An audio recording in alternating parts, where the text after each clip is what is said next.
और रूस से दुनिया को हिला देने वाली बहुत बड़ी खबर सामने आई और इस खबर को देने वाले रूस के टॉप एडवाइजर हैं। ये पुतिन के वही सलाहकार हैं जिन्होंने यूक्रेन का युद्ध छेड़ने की सलाह उस वक्त में दी थी। अब उसी सलाहकार का कहना है कि रूस के लिए परमाणु युद्ध जरूरी हो गया है। अगर रूस को अपना वजूद कायम रखना है तो उसे परमाणु हथियारों का इस्तेमाल करना ही होगा।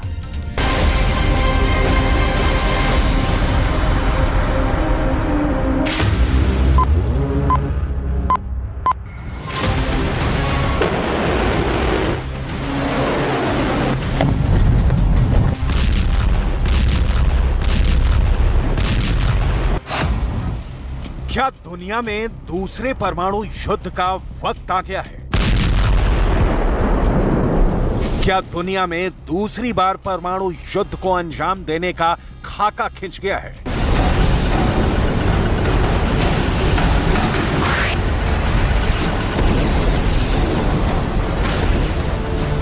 क्या क्रेमलिन में कयामत वाले युद्ध का काउंटडाउन तय हो गया है?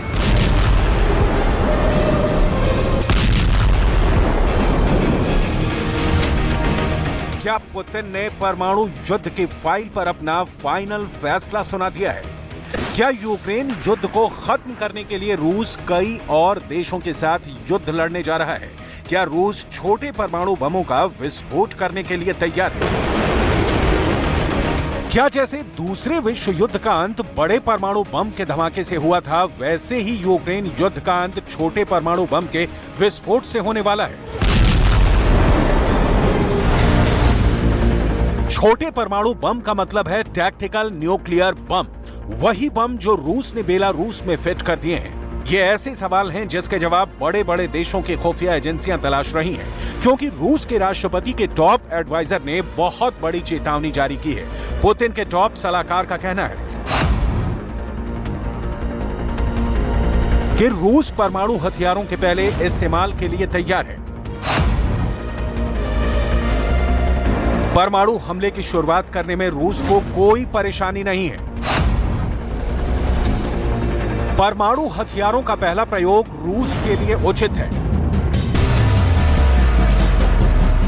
व्लादिमीर पुतिन के इस टॉप सलाहकार की परमाणु युद्ध को लेकर हां कहना बहुत बड़े खतरे की आहट है, क्योंकि दावा किया जाता है कि इसी टॉप सलाहकार के कहने पर पुतिन ने यूक्रेन युद्ध की शुरुआत की थी। परमाणु युद्ध को हां कहने वाले पुतिन के इस प्रमुख सलाहकार का नाम है सर्गेई कारानागो। सर्गेई कारानागो रूस के प्रतिष्ठित think tank council on foreign and defence policy के अध्यक्ष हैं। सर्गेई कारानागो के बयान पर पुतिन बहुत गंभीरता से विचार करते हैं। सर्गेई कारानागो की सलाह पर पुतिन कितना तवज्जो देते हैं, इसकी जानकारी यूक्रेन युद्ध से मिल जाती है। माना जाता है कि यूक्रेन के खिलाफ स्पेशल ऑपरेशन की शुरू करने की सलाह देने वालों में सर्गेई कारानागो सबसे आगे थे। और अब परमाणु युद्ध को लेकर पुतिन के इस टॉप एडवाइजर का कहना है कि दुश्मन को पता होना चाहिए कि हम वैश्विक थर्मोन्यूक्लियर युद्ध में गिरावट को रोकने के लिए हमला करने के लिए तैयार हैं।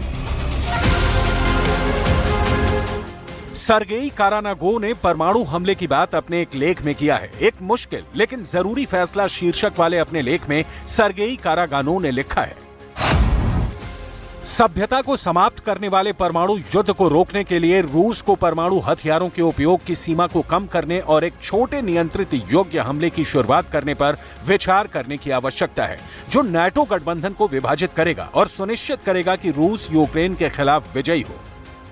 साफ है, पुतिन के इस टॉप सलाहकार का कहना है कि रूस को यूक्रेन के मददगार नाटो देशों पर परमाणु हमला करना होगा, भले ही वो हमला टैक्टिकल परमाणु हथियारों से ही क्यों न किया जाए। सर्गेई कारानागो का कहना है कि पश्चिमी देशों की यूक्रेन को मदद बंद करने की इच्छा को तोड़ने का एकमात्र तरीका कई देशों में कई ठिकानों पर परमाणु हमला ही है।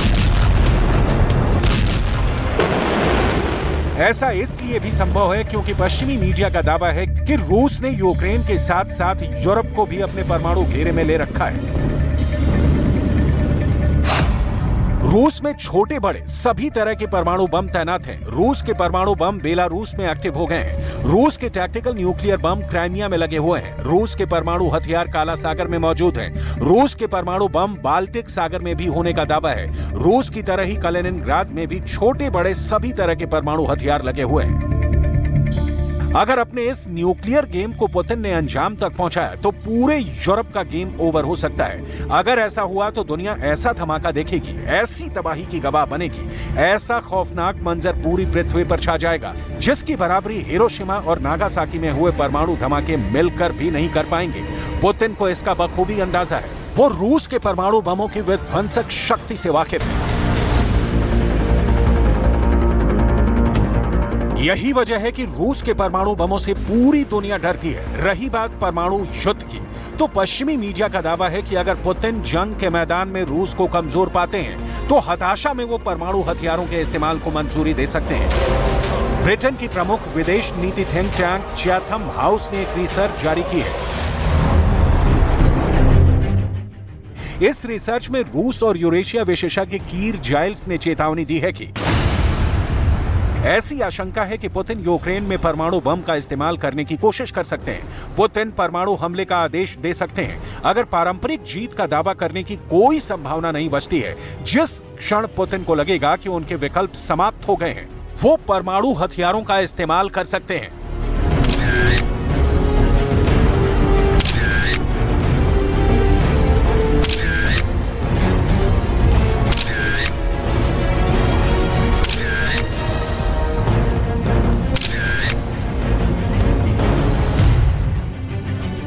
ये वो तस्वीरें हैं जो पुतिन के परमाणु प्लान से पर्दा हटाती हैं।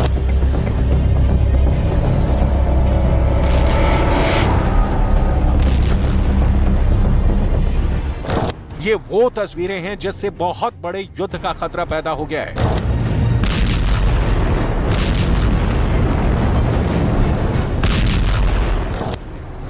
ये वो तस्वीरें हैं जिससे न्यूक्लियर वॉर की आशंका और बढ़ गई है। क्या इन तस्वीरों में परमाणु युद्ध का सिग्नल छिपा है? क्या इस एक तस्वीर ने एटम बम के विस्फोट का बिगुल बजा दिया है? क्या न्यूक्लियर बॉम्बर को बाहर निकाल पुतिन ने अपने नए न्यूक्लियर डॉक्ट्रिन को हरी झंडी दिखा दी है? क्या शांत खड़े ये फाइटर विमान अपने साथ न्यूक्लियर वॉर का सदमा समेटे हुए हैं?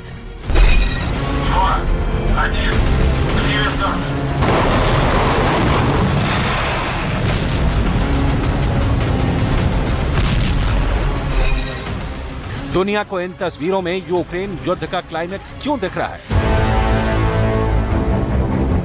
रूस ने कम से कम 27 बम वर्षक विमान एक साथ यूक्रेन के साथ साथ यूरोप में मौजूद नाटो देशों के काफी करीब अपने एक न्यूक्लियर एयर बेस पर खड़े कर रखे हैं। इतनी तादाद में बॉम्बर होने के संकेत यूक्रेन के साथ नाटो के लिए बहुत ही खराब है।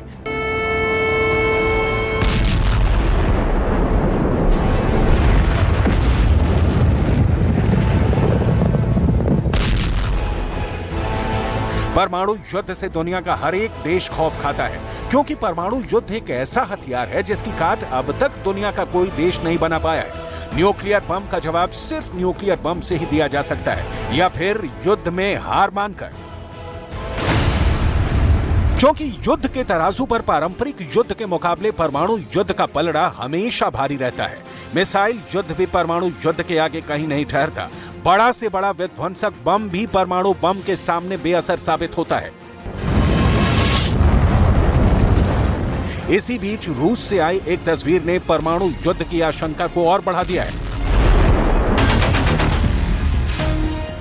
यह रूस के परमाणु हथियारों का मूवमेंट है। परमाणु हथियारों का मूवमेंट किसी भी देश का बहुत ही गोपनीय कदम होता है, लेकिन इसे पुतिन की सेना ने ऐसे खुलेआम ले जाकर बहुत बड़ा संकेत दिया है।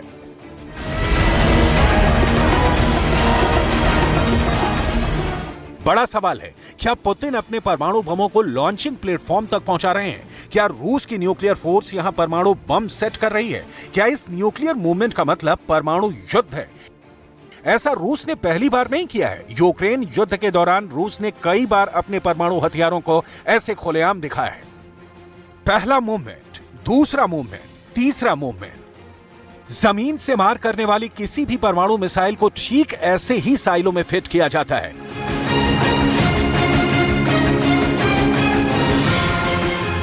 ये रूस की यार्स मिसाइल है, जिसे अमेरिका में RS-28 यार्स मिसाइल के नाम से जाना जाता है। यार्स मिसाइल से हिरोशिमा और नागासाकी से कई गुना शक्तिशाली परमाणु हमला किया जा सकता है। ऐसे में तबाही कितनी अधिक होगी, इसकी कल्पना भी दुनिया को डराती है।